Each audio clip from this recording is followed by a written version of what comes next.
Si entendemos todo el tema de las neuronas, cómo se comunican, e incluso hacemos cálculos cuánticos de la neurociencia, quizás podemos llegar a aproximarnos a entender un poco más la conciencia y la mente en general.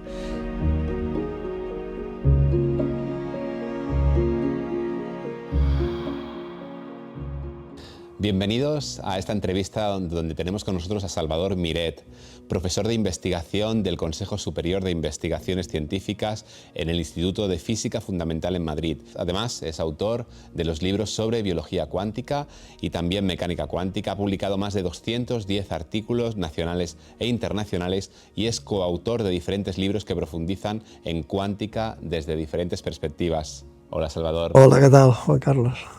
Antes de empezar a hablar de biología cuántica, que va a ser el tema principal de esta entrevista, ¿quién es Salvador Miret? ¿Cómo surge este interés acerca de la cuántica? Y contextualicemos también qué vamos a hablar acerca de cuántica para que luego el público que nos escuche lo entienda.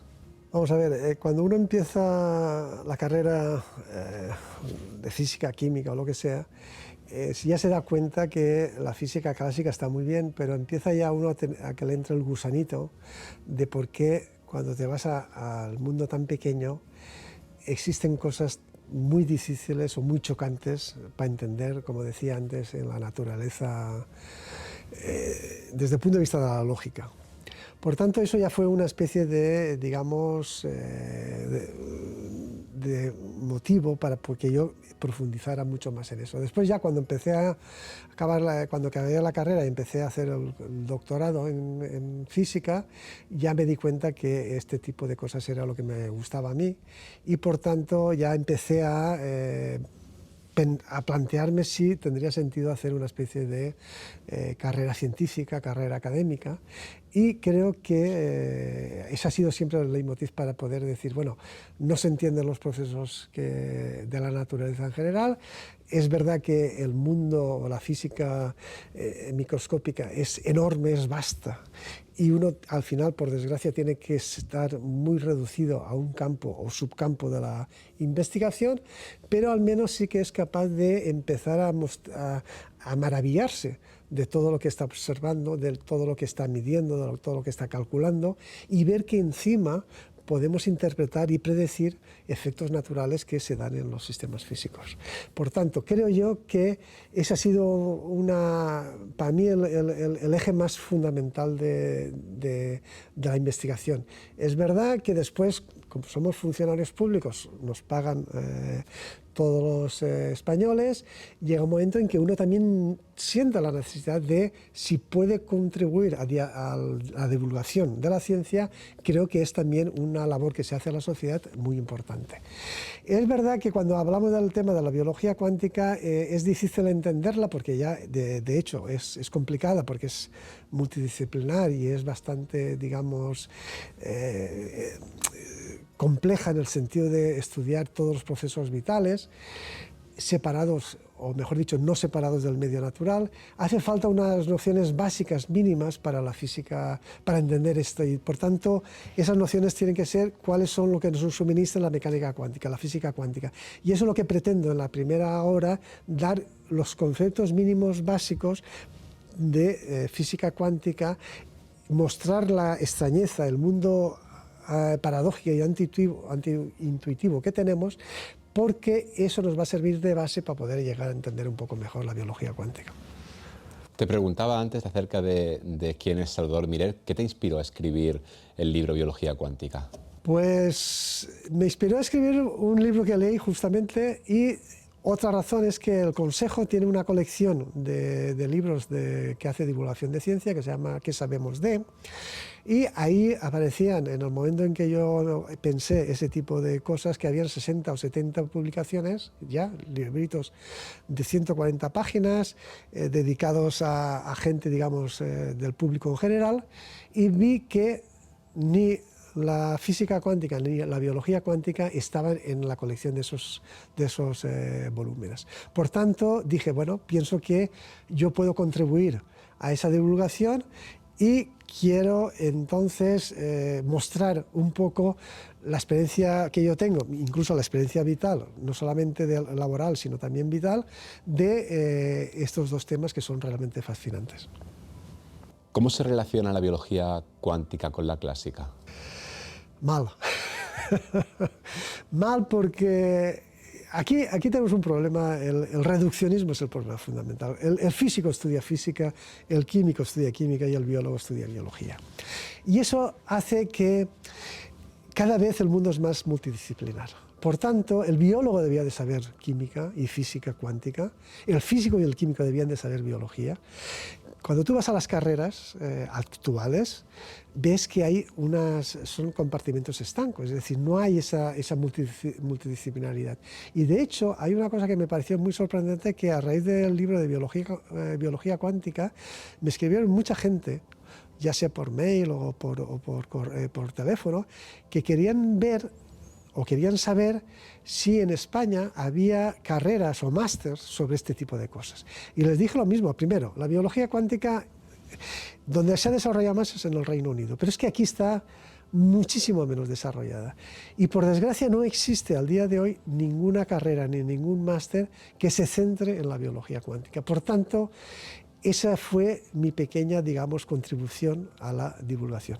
Pero tampoco hay que olvidar, intenté que coincidiera con las bodas de Brillante del libro de ¿Qué es la vida?, de Röntgen, porque sí que tenía ganas de hacerle pero modestísimo homenaje a ese libro y a lo que nos aportó lo sucesivo. Salvador Miret va a ser uno de los profesores de un curso que se va a estrenar este octubre de 2023 en Regenera Prime y que va a hablar acerca de biología cuántica, física cuántica, mecánica cuántica y también acerca de supraconciencia, vida después de la vida. Y digo esto porque en esta entrevista vamos a intentar hablar acerca de biología cuántica, pero aquellos que estén interesados en saber más tendrán a su disposición este curso. ¿Cómo puede llegar a influir, Salvador, la biología cuántica en el futuro de la medicina y la biotecnología? Vamos a ver, yo diría, resumiéndolo, que los médicos debían de ser cuánticos. Me explico.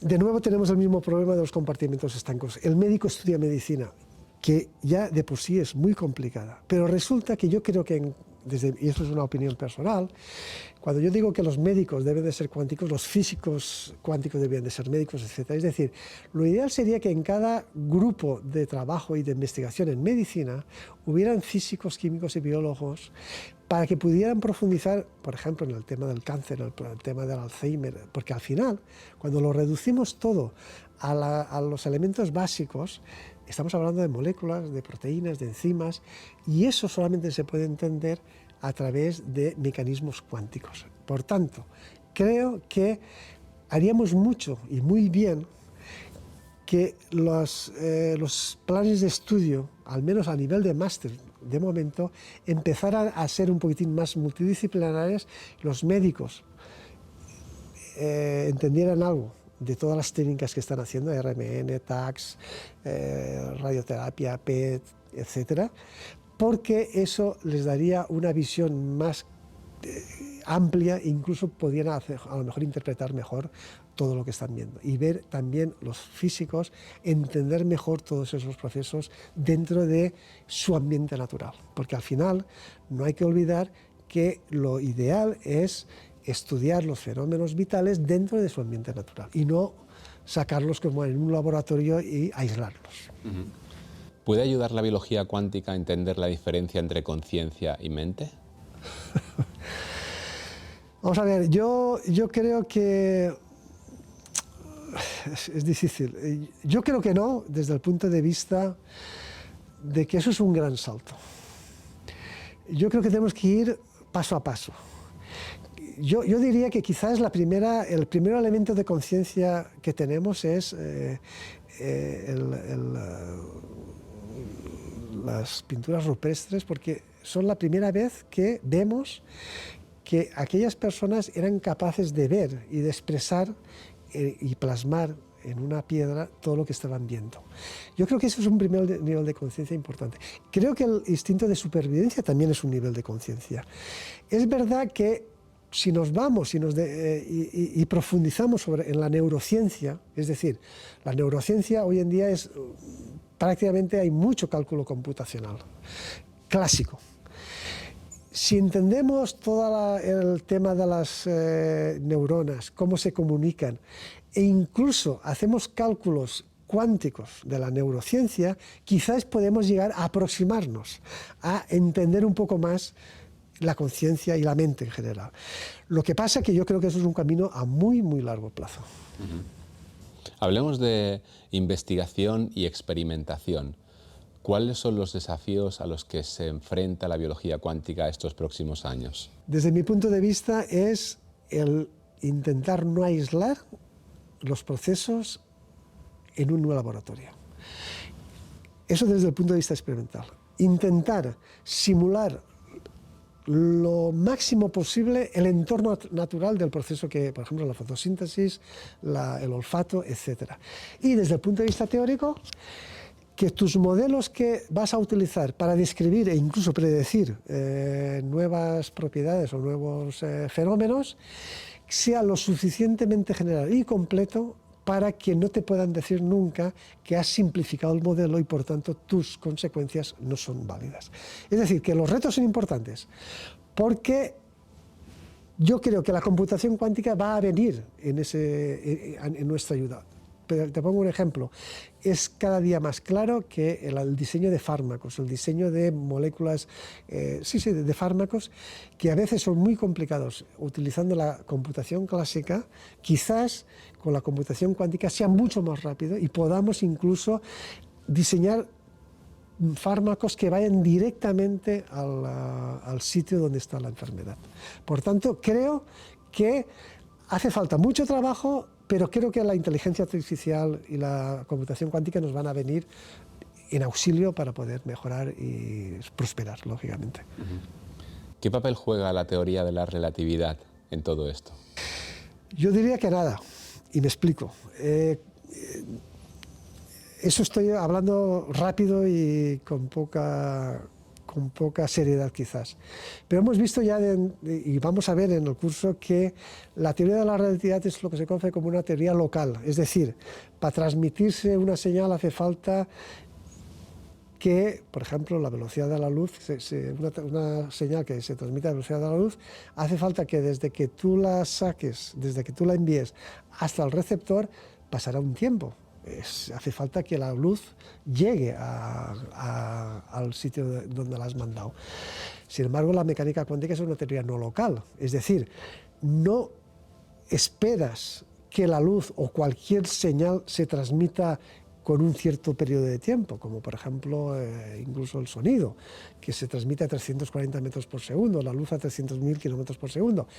La acción se habla de teoría no local porque la acción es instantánea. Da igual que estés a 1 metro que a 1.000.000 de kilómetros, es instantánea. Y desde ese punto de vista, aparentemente, son dos teorías irreconciliables.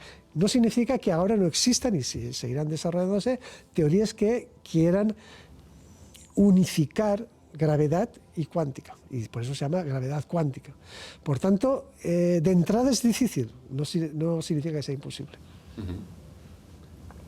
¿Puede llegar a utilizarse la biología cuántica para mejorar los procesos de diagnóstico médico? Totalmente, vamos, yo estoy convencido. Yo creo que nosotros podemos aprender mucho de los procesos vitales básicos, muchísimo. Incluso podemos hacer que esos procesos, al estudiarlos, podemos hacer que optimizar medios, optimizar métodos de diagnóstico, métodos de imágenes, podemos hacer que, apoyándonos en lo que nos dice la naturaleza, intentando simular cómo funciona la naturaleza, seamos cada vez más eficientes y por tanto cada vez podamos mejorar. Por ejemplo, el caso más claro es el de la clorofila, es la mejor antena que hay. Si no recuerdo mal, la eficiencia energética es casi del 98%. Eso al día de hoy prácticamente no existe. Por tanto, yo estoy convencido de que si se estudia adecuadamente, con profundidad, todos los procesos biológicos y en general de la naturaleza, nos vamos a beneficiar de muchísimas cosas y entre ellas de los aspectos clínicos, médicos, etc. En el curso de Regenera Prime hablamos acerca de entrelazamiento y también de tunelamiento, dos aspectos técnicos sobre los que me gustaría preguntarte. ¿Qué relación tienen con la biología cuántica? Y veremos en el curso probablemente pues, mucho más detallado y con más profundidad estos términos. Sí que te agradecería, Salvador, que en la respuesta pudieras anticipar un poco de qué estamos hablando, porque probablemente muchos usuarios que nos están viendo no saben nada acerca de entrelazamiento ni de tunelamiento. Vamos a ver, entrelazamiento, simplificándolo mucho y espero que en el curso se entienda mejor, es qué correlación existe desde el punto de vista cuántico. Es decir, dos sistemas cuando están juntos interaccionan, cuando se separan dejan de interaccionar. Eso es lo que se pensaba. Pero resulta que aunque se separen mucho, siempre van a estar interaccionándose. Es decir, no se pueden separar de por vida. ¿Qué significa eso? Significa que si vosotros medís o se mide una propiedad de una parte del sistema que se ha separado, conocemos sin medirlo el otro sistema. Por tanto, esa correlación cuántica que es instantánea es la base de muchísimos procesos biológicos que se van a intentar describir someramente en el curso de biología cuántica.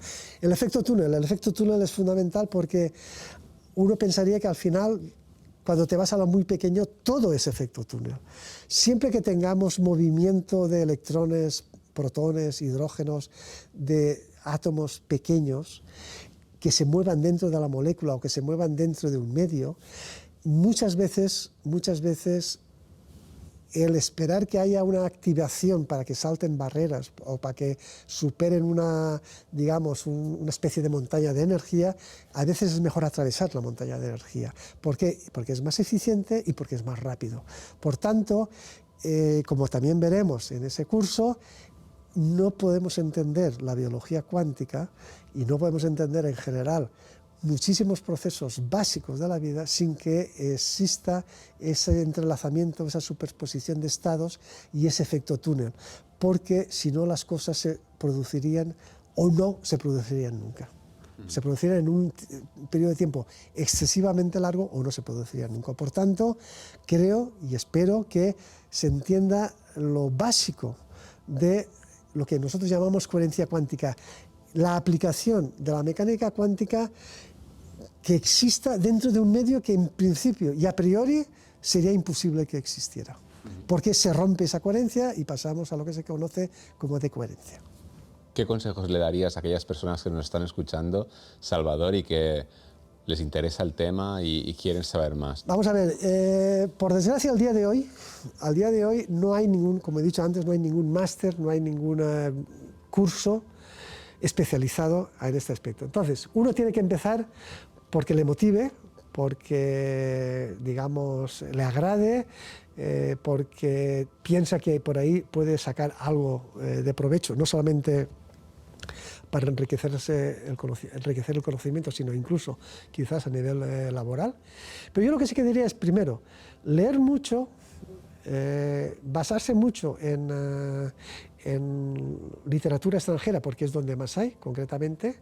Yo espero y confío que en algún momento determinado, que no tarde mucho, en España podamos ya hablar de cursos especializados, al menos esa es mi intención, a ver si somos capaces de generar másters de biología cuántica más especializados, porque eso creo que nos abriría a muchísimos campos de la ciencia, desde la farmacología, la medicina e incluso de la propia física y de la propia química, aspectos nuevos que muchas veces creo que ignoramos, pero porque por desgracia tenemos reduccionismo, nuestra cabeza da lo que da. No podemos estudiar un tema cubriéndolo todo desde el principio. Tenemos que empezar analizándolo en la escala pequeña, después ir complicando poco a poco el medio, complicando poco a poco en qué medio natural, en qué entorno natural se produce, y así ir creando una especie, por decirlo de alguna forma,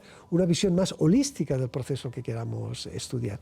Y eso va a tener beneficios por muchísimas partidas, como he dicho, beneficiará a la sociedad, beneficiará al conocimiento humano, beneficiará a la economía, etcétera, etcétera, etcétera. Pues muchísimas gracias, Salvador Miret. Estamos en el estudio de Regenera, donde durante el día de hoy Salvador ha grabado su parte del curso, donde hablaremos sobre biología cuántica, física cuántica, mecánica cuántica, supraconciencia, vida después de la vida. Y ahora, al acabar esta grabación, hemos hecho esa entrevista. Recordemos que este curso se va a estrenar en octubre de 2023 y quiero preguntarte, Salvador, ¿cómo ha ido? ¿Te lo has pasado bien? Muy bien, la verdad es que, como os he dicho antes, es mi primera vez que he tenido que enfrentarme en un estudio de grabación, pero la verdad es que ha sido muy enriquecedor y muy positivo. La verdad es que estoy muy contento. Ahora espero que los alumnos estén contentos y disfruten del curso. Pues muchísimas gracias, Salvador, y gracias también a todos los que nos han escuchado.